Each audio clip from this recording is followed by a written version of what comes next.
আমার রুহু আমার মাঝে নাচে গুরু,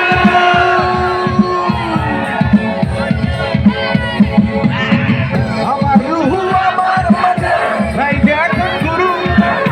আজ থেকে হাই করতে হবে নতুন জীবন শুরু।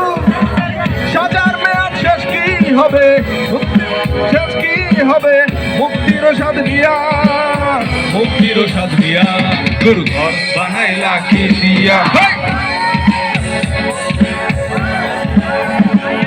গুরু ঘর বানাইলা কি দিয়া, দরজা জানালা কিছু নাই, কেমনে তোমায় দেখতে পাই গুরু ঘর বানাইলা কি দিয়া। সবাই গুরু ঘর বানাইলা কি দিয়া, দরজা জানালা কিছু নাই, কেমনে তোমায় দেখতে পাই গুরু ঘর বানাইলা কি দিয়া। গুরু ঘর বানাইলা কি দিয়া, দরজা জানালা কিছু নাই, কেমনে তোমায় দেখতে পাই গুরু ঘর বানাইলা কি দিয়া। গুরু ঘর বানাইলা কি দিয়া। গুরু